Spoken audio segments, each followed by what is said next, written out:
안녕하세요. 자, 이번 시간 이제 회계 2급 이론입니다. 회계 원리로 들어가죠. 이제 기초 원리 끝났습니다.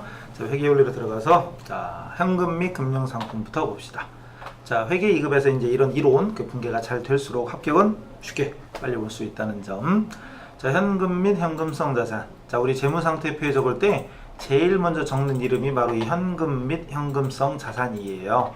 자, 여기에는 현금, 소액현금, 보통예금, 당조예금, 현금성 자산을 통칭하여 전부 다 싸잡아서 재무상태표에 기록할 때 쓰는 이름이 현금 및 현금성 자산입니다. 하나씩 뜯어볼까요? 자, 먼저 현금. 여기서 현금은 회계상 현금. 회계상 현금은 일단 통화. 이 통화라는 건 현재 우리 주머니 속에, 여러분 지갑 속에 있는 동전과 지폐 있죠? 이게 통화고, 문제는 이거죠. 통화, 대용, 증권. 통화는 아니지만 통화를 대신하여 돈 대신 쓸 수 있는 증서. 첫 번째 줄에 보면 전부 다 일단 수표죠. 무슨 수표, 타인 발행 수표, 자기하 수표, 가계 수표 이런 수표. 특히 타인 발행 수표를 다른 말로 동점. 타인을 동점이라고 그래요. 자, 이게 나중에 여러분 헷갈려하는 사람 많은데 많이 나와요. 타인, 남이 동점. 그럼 나 있죠, 나. 나는 당점이에요. 그래서 앞으로 당점, 동점 이런 말 많이 나옵니다. 내가 당사자, 나 당점이고 상대방을 동점이라고 표현한다는 점. 나가 당점이고 상대방이 동점이에요. 헷갈리지 마시고. 어쨌든 그럼 타인 동점 발행수표, 동점 발행수표는 현금처럼 처리하고요. 내가 발행한 수표는 무조건 당조예금 처리합니다. 이거 앞으로 굉장히 많이 나오는 거니까 이건 꼭 기억하셔요. 타인 발행 수표는 현금, 내가 발행한 수표는 당조예금. 다시. 그래서 타인, 남이 발행한 수표는 현금입니다. 남이 나한테 수표를 발행해주면 나는 그 수표 가지고 은행 가서 돈으로 바꾸면 돼요. 현금 대신 쓸 수 있어요. 통화 대용 대신해서 쓸 수 있다. 여러분 교재 보시면서 이런 체크만 잘 하시면 되죠. 화면에 글씨가 잘 안 보일 수도 있겠죠. 화면이니까. 그러니까 여러분들은 책에 있는 거 보면서 메모하시면서 또 졸지 말고 벌써 5분도 안 됐는데 벌써 이렇게 하는 사람 있죠? 졸지 마시고.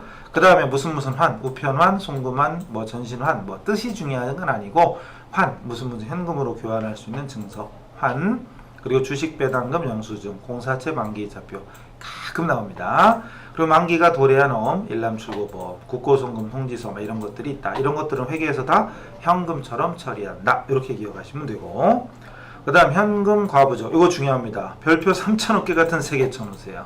자, 2급에서는 되게 잘 나옵니다. 자, 현금 과부족.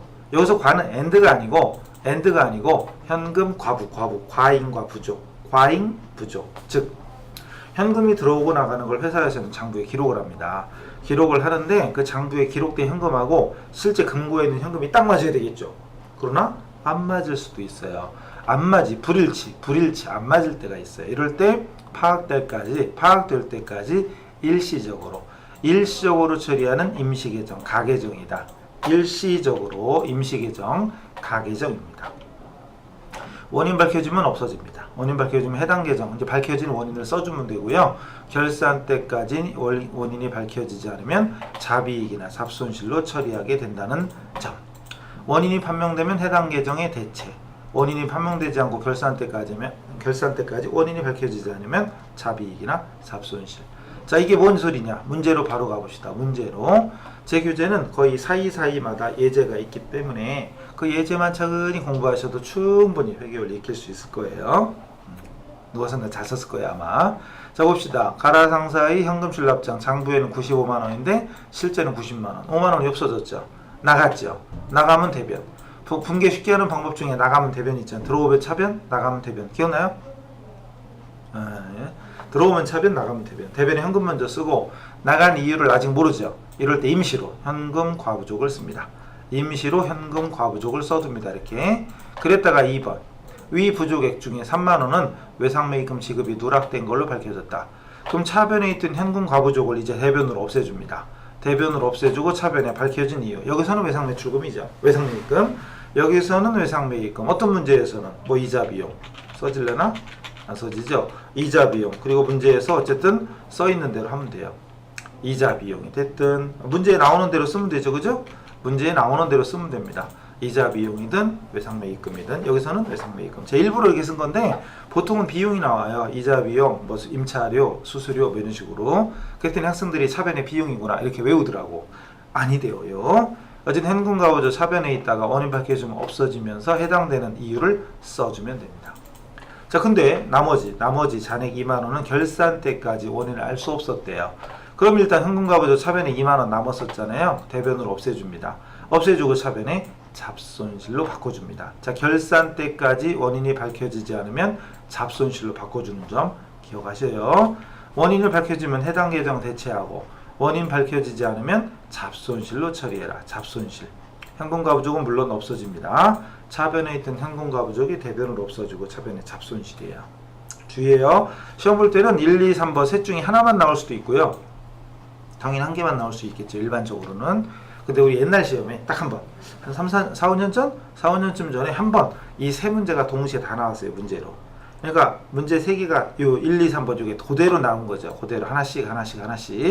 그러다 보니 하나를 제대로 아는 사람은 3개 거저 그냥 다 맞은 거고, 왔다리 갔다리 하는 사람들은 찍다가 틀린 거죠. 헤매다가. 어쨌든 그랬던 것이었던 겁니다. 그 다음 4번은 결산 때 장부랑 실제를 검증하는 과정에서 실제 잔액이 부족한 걸 발견했습니다. 자, 3번과 4번이 똑같이 결산이라는 소리가 있지만 내용은 다르죠. 3번은 전에 부족액이 있다가 원인이 밝혀지지 않은 것이고, 4번은 결산 때 부족액을 발견하는 거죠.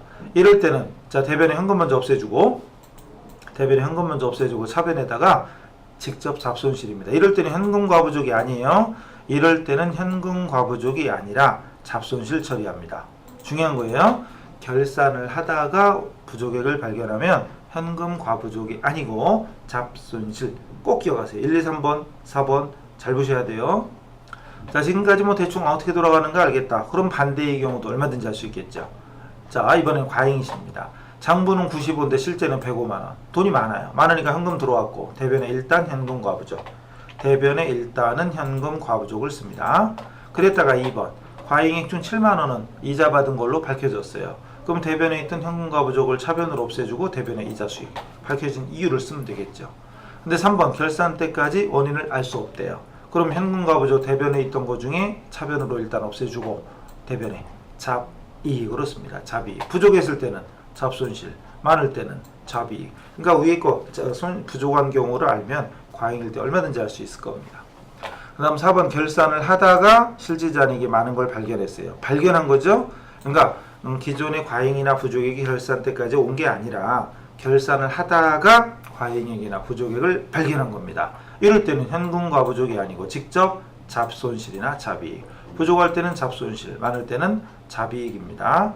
결산을 하다가 부족액이나 과잉액을 발견하면 잡손실이나 잡이익을 쓴다는 점을 명심하셔야 돼요. 소액현금은 그냥 현금이구나, 자산이구나, 끝. 뭐 신경 쓰지 마세요. 신경 쓰지 마세요. 이런 내용을 알면 물론 좋은데 필요 없어요. 우리 시험에는 그냥 소액현금이라는 게 혹시 나온다면 그냥 현금하고 비슷한 동네구나, 자산이구나, 뭐 그런 정도만 해두시면 됩니다. 뭐 이제 회사에서 이런 게 일상적인 소액의 소모품비나 여비 같은 거 짜잘하게 나가는 거 있죠. 한 달 동안 모으면 좀 커질 수 있지만 건별로 따지면 몇천원, 몇백원 이런 거 있죠. 이런 것들을 쓰라고 각 부서에 주는 게 소액현금인데 내용 몰라도 돼요. 정액자금, 부정액자금 몰라도 됩니다. 일정 기간 정기적으로 일정액을 주는 거, 이게 정액자금 선거법이다. 자, 넘어가고요. 회계처리 다 필요 없습니다. 근데 왜 써놨냐? 그래도 제목은 있어야죠. 안 할 건 안 하더라도 차려는 놔야지. 차려는 놓고 선별해서 먹으면 되잖아요. 그죠? 근데 고기 좋아한다고 진짜 아무것도 없고 고기 하나만 딱 있어봐요. 맛없어요. 고기도 있고 다른 것도 있어서 고기를 선택하면 더 맛있는 거죠. 그죠? 있긴 있어야 됩니다. 이런 것도 있구나. 내 내용까지 공부하려고 하진 마시고 다른 건 다 했다 싶으면 그 다음 나중에 읽어보세요. 통과하고 보통예금. 보통예금이 보통예금이니까 보통예금이 보통예금. 자산 중요합니다. 당조예금, 당좌차월. 그 중에 당조예금은 엄청 중요하고요. 당좌차월은 뭐 잘 안 나옵니다. 당조예금. 자, 당조예금은 수표 발행, 당좌수표. 수표를 발행하기 위해서, 수표를 발행해 쓰기 위해서 은행에다 돈을 미리 넣는 게 바로 당좌예금이죠. 그리고 당좌 거래에 따른 보증금을 넣을 수도 있는데 이들은 특정 현금과 예금, 이런 장기성 예금, 특정 현금과 예금도 있는데 이것도 한 20년에 한번 나올까 말까예요. 일단 수표를 발행하기 위해서 은행에 돈을 넣었다. 그게 당좌 예금이고, 자 이제 당좌 차월이 문제인데요. 당좌 차월, 얘는 당좌예금 잔액을 초과하여 수표를 발행했을 때의 그 초과액입니다. 즉 예금 잔액이 1,000만 원이면 제가 1,000만 원까지 인출했을 수 있죠. 즉 1,000만 원까지 수표 발행할 수 있죠. 그런데 만약에 내가 1,000만 원밖에 없는데 오늘 1,500을 써야 돼요. 그럼 그냥 돈이 없으면 못 쓰잖아요, 원래는. 그런데 미리 은행과 당좌 차월 계약을 맺습니다. 당좌 차월 계약을 맺고 예금 잔액을 얼마 초과할 때까지는 부도 내지 말고, 내가 만약에 이제 말로 공짜로는 안 돼요. 담보를 맡겨야지. 담보를 맡기고 나서 당좌 거래. 혹시 개인적으로 마이너스 통장 아세요? 마이너스 통장은 여러분 가진 재산이나 뭐 세금 납부 실적, 아니면 여러분 소득 이런 거에 비해서, 아니면 담보 이런 거에 비해서, 그래 예금 잔액이 없어도 뭐 500만 원까지 1,000만 원까지는 인출해 쓸 수 있게 만드는 거, 그게 마이너스 통장이잖아요. 똑같아요. 당좌 차월이 개인적으로 말하면 마이너스 통장입니다. 예금 잔액이 없어도 초과해서 수표를 발행해 쓸 수 있는, 미리 계약을 맺어놓으면 그게 바로 당좌 차월 계약. 원래는 이거는 자, 은행과 담보를 제공하고 당좌 차월 계약이 맺어져 있다, 체결되어 있다 라고 가정하고 수표를 발행했다. 예금 잔액을 초과해서 수표 발행하면 그 초과액이 당좌 차월이고요. 재무상태표에 적을 때는 당기 차입금으로 처리합니다. 밑에 예제 보실까요? 상품 30만 원 매입하고 수표 발행했어요. 그럼 사변에 상품 들어오고 대변에 원래 당좌 예금이죠. 수표 발행하면 당좌 예금이죠. 그런데 예금 잔액이 20만 원밖에 없대요. 그럼 20만 원 쓰고 나머지, 자, 써있기는 단기 차입금으로 써있습니다. 그러나 여러분 눈에는 요게 당좌 차월이구나, 그렇게 알아두셔야 돼요. 내용은 당좌 차월, 근데 쓸 때는 단기 차입금입니다. 예를 들어 여러분 마이너스 통장이 있으면 잔액이 지금 20만 원 있는데 오늘 30만 원 꺼내 쓴 거예요. 그럼 10만 원은 빚진 거죠. 부채입니다. 차입금은 부채예요. 차입금 부채입니다. 당좌 차월은 부채예요. 부채. 그러니까 단기 차입금 이것도 부채잖아요. 부채. 그 다음 그 상태에서 1, 2번 연결되는 거, 연속된 거래예요. 자, 현금 15만 원 입금시켰다. 그럼 현금 나가고 차변에 당좌 예금이잖아요. 근데 빚진 게 있으면 빚진 거부터 까야죠. 빚진 거부터 깝니다. 빚진 거부터 깝니다. 요 10만 원 있었죠? 요 10만 원부터 깝니다. 그리고 5만 원 나머지가 다시 당좌 예금이 되는 거죠. 그러니까 당좌 차월, 예금 잔액을 초과해서 수표 발행할 때 쓰는 말이 뭐다? 당좌 차월. 근데 분기할 때는 뭐라고 써라? 단기 차입금. 기억하셔요? 기억하셔요. 그 다음 현금성 자산. 얘도 좀 중요합니다. 현금이나 마찬가지다. 현금성이다 이거지. 자, 큰 거래 비용 없이 현금으로 이천하니 용이. 현금으로 바꾸기 쉽고 이자율이 변하더라도 값어치가 변할 위험이 적은 유가증권 및 단기금융상품으로서, 유가증권 및 단기금융상품으로서 중요한 말, 취득 당시 만기가 3개월 이내인, 취득 당시 만기가 3개월 이내. 내가 받았는데 앞으로 3개월 이내 현금으로 만들 수 있대요. 그럼 내가 받은 금액이 지금 1,000만 원짜리인데 이자율이 변해도 이 1,000만 원 받을 거라는 건 거의 정해져 있다. 그러면 현금이나 마찬가지다 이거죠. 그래서 이거는 현금처럼 취급합니다. 그래서 취득 당시 만기가 3개월 이내, 여기 3개월 이내, 여기도 3개월 이내, 여기도 3개월 이내가 똑같은 말이 계속 반복되죠. 취득 당시 만기일, 상환일까지 3개월 이내인 채권. 여기서 말하는 채권은 국공채, 국채나 공채, 사채 이런 거고요. 상환우선주 주식이죠. 주식 3개월 이내 돈으로 바꿀 수 있는 주식, 그리고 3개월 이내 환매 돈으로 바꿀 수 있는 채권, 이런 것들이 있는데 이건 현금성 자산으로 처리하더라. 그리고 선일자 수표와 부도수표는 별로 안 나옵니다. 선일자 수표 그나마 조금 중요해요. 조금, 그냥 별로 중요하진 않은데 조금. 선일자 수표, 원래 수표는요, 제가 여러분에게 오늘 50만원어치 물건을 샀어. 그럼 제가 현금으로 50만원 딱 주면 편하겠지만 현금을 50만원, 100만원, 1000만원씩 들고 다니기 어렵잖아요. 그럼 수표에다가 오늘 날짜 써가지고 딱 드리면 됩니다. 간단하죠? 근데 문제는 선일자 수표라는 건 이 수표는 수표예요. 당좌 수표예요. 그런데 포인트는 이겁니다. 미래의 날짜로 발행하는 수표예요. 상대방 동의를, 만약에 제가 여러분한테 미리 얘기하는 거예요. 사실은 이러저러해서 지금 내가 좀 돈이 없어요. 20일 뒤에 드릴 테니까 일단 20일 후에 날짜로 써서 드리겠다. 그럼 여러분은 20일 기다렸다가 돈을 찾아가시라 이겁니다. 미리 얘기하는 거죠. 근데 여러분이 생판 처음 보는 사람이면 힘들지만 이미 여러분하고 저하고 몇 년 동안 거래하면서 신뢰관계가 쌓여 있다고 가정합시다. 그러면 제가 얘기했을 때 그래? 뭐 그러지 뭐 라고 동의를 얻으면 실제 발행일이 아니라 미래의 날짜, 그러니까 예를 들어서 실제 발행일은 1월 10일인데 제가 여러분한테 1월 31일까지 드리겠습니다. 이렇게 약속을 하는 거죠. 그 날짜까지 여러분 기다려주기로 약속한 거. 그렇게 발행하는 게 선일자 수표인데 결론은 어음처럼 처리합니다. 어음과 같이 처리합니다. 어음. 약속어음 기억나세요? 어음은 당장 주겠다가 아니라 몇 달 후에 드릴게요. 몇 개월 후 이런 거죠. 수표는 당장 주겠다는 거죠. 통장에서 찾아가라 이거고 어음은 몇 달 후에잖아요. 그러니까 원래 이름은 수표지만 실제로는 미래의 날짜 일정 기간 기다려야죠. 2주 후에, 한 달 후에 이런 식으로. 그럼 결론은 어음과 똑같네. 그래서 어음처럼 처리합니다. 어음과 같이 처리한다. 중요해요. 그래서 선수표를 발행하면 지급어음, 받으면 받으러 어음처럼 처리한다. 그래서 선일자 수표는 어음처럼 처리한다가 포인트예요. 선일자 수표는 어음처럼 처리합니다. 근데 우리 시험에 선일자 수표 진짜 안 나와요. 진짜 안 나오는 게 아니라 잘 안 나온다고. 거의 안 나옵니다. 그 다음에 경계에서 실질 우선의 원칙이라는 게 있어요. 형식은 수표, 분명히 이름은 수표잖아요. 그러나 실질적인 내용은 어음이죠. 그래서 어음처럼 처리한다. 약속 어음과 같이 처리한다. 그 뜻입니다. 형식적으로는 수표지만 내용은 어음이다. 선일자 수표. 그 다음 부도 수표는 말 그대로 부도된 거예요. 거절당한 거. 내가 소지하고 있던 수표, 내가 가지고 있던 수표 돈으로 찾으러 갔더니 은행에서 조회해 보더니 이 사람 통장에 돈이 없더라. 에이씨 못 받게 됐네. 이게 부도입니다. 내가 가지고 있던 수표를 돈으로 바꾸려더니 은행에서 안 주더라. 지급 거절하더라. 그게 바로 부도입니다. 그럼 부도되면 내가 가지고 있던 수표를 가지고 있던 현금 처리했잖아요. 타인 발행 수표는 현금 처리했던 거죠. 현금으로 되어 있던 걸 없애줍니다. 그리고 차변에 부도수표. 이때 부도수표에는 청구 비용, 재비용이 포함됩니다. 재비용 포함. 그러니까 만약에 어음이 1000만원짜리예요. 근데 내가 부도되면 어떻게 될지 모르잖아요. 그래서 여러분이 주변에 찾아보니까 법무사무실이 있네. 가서 이렇게 해서 이렇게 못 받게 됐다. 이거 어떻게 해야 되냐. 뭐 상담하고 그랬더니 거기서 수수료 30만원 내래. 에이씨. 그럼 어음이 저기 1000만원짜리고 1000만원짜리고 그리고 저기 비용이 30만원 들어갔다. 그건 1030만원. 그래서 합쳐서 1030만원이 부도수표라는 자산으로 적힙니다. 그랬다 다행히 받아냈으면 현금이 들어오는 거고 부도수표 없어지는 거죠. 그죠? 자, 내가 가지고 있다 부도되면은 대변에 현금이 없어지는 거고요. 내가 은행에 예금시켰다 부도되면은 대변에 당좌예금이 없어집니다. 현금이나 당좌예금 없애주고 차변에 부도수표 써주는 거죠. 부도수표. 자, 받아냈으면 다행인데 만약에 못 받고 떼이잖아요.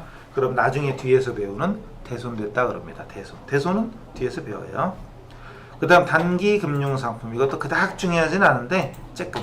금융상품, 금융기관, 대표적으로 은행, 금융기관이 취급하는 정기예금, 정기적금 이런 것들이 대표적으로 단기 금융상품. 단기라고 되어 있으니까 만기가 1년 이내인 거죠. 1년 이내. 1년 이내 만기가 도래하는 이 정기예금, 정기적금 이런 것들을 단기 금융상품이라고 하더라. 정기예금, 정기적금. 그리고 양도성 예금증서. 그나마 조금 중요한 게 이런 거. 양도성 예금증서. 그리고 여기 환매조건부 채권 이런 것들이 그나마 조금 중요합니다. 어쨌든 금융기관에서 취급하는 정기예금, 정기적금 그리고 만기가 1년 이내 도래하는 이런 것들이 단기 금융상품입니다. 그런데 그중 단기 금융상품 중 취득 당시 만기가 3개월 이내에는 아까 앞에서 지나간 현금 및 현금성 자산, 취득 당시 만기일이 3개월 이내일 때는 현금성 자산이 됩니다. 아셨죠? 근데 그게 아니면 그냥 단기 금융상품, 단기 1년 이내면 단기, 1년 이상이면 장기. 그렇죠? 단 3개월 이내라 하더라도 사용이 제한. 여기서 사용이 제한되어 있다 이 소리는 사용이 제한되어 있다. 사용이 제한된 경우 이 소리는 다른 말로 하면 인출 불가. 인출 불가. 뭔 소리냐? 예. 대출금, 상환용, 예금이나 적금. 혹시 담보대출 들어보셨어요?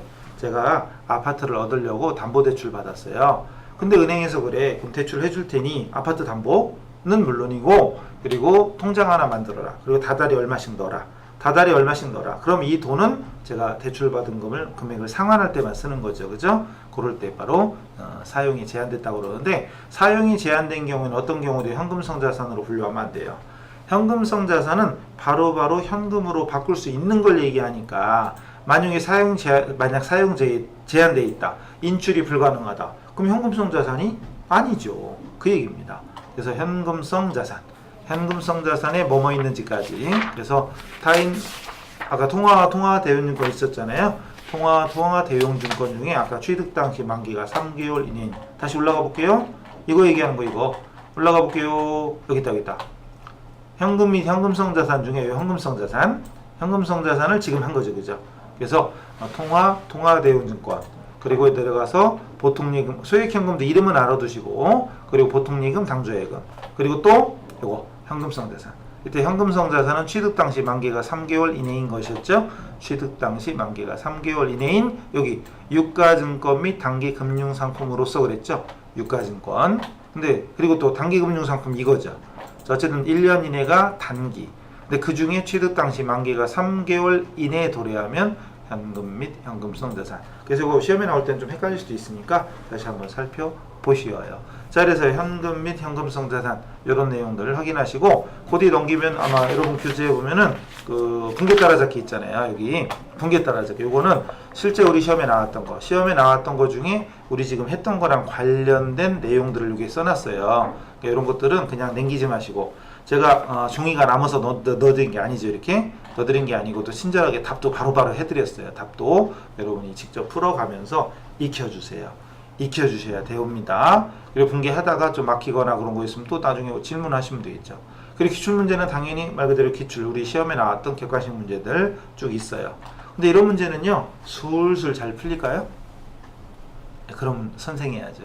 술술 잘 풀릴 리가 없죠. 이제 배우고 있는데 어떻게 술술 풀리겠어요. 그래서 10개 중에 서너 개 정도만 확실히 알고 풀었다. 나머지는 모르겠지만 찍기도 했지만 한 서너 개 정도는 확실히 알겠다. 그러면 훌륭히 잘하는 거고 절반 이상 절반 이상 웬만하면 다 맞는데 잘하는 거예요. 그럼 7, 8개 맞춘다고요? 선생하셔야 돼요. 자, 이래가지고 우선 현금 및 현금성 자산까지 이렇게 해서 마치는 걸로 하고요. 문제는 각자 풀어보세요. 이거 풀어드리면 뭐 질문 100강 해도 모자라요. 그래서 이건 안 해드릴 거니까 다른 풀어보시고 해설 보시고 내용 확인하셔서 보완하시면 되겠습니다. 아시겠죠? 그래서 이번 시간 여기서 마치겠습니다. 다음 시간에 봬요. 수고하셨어요.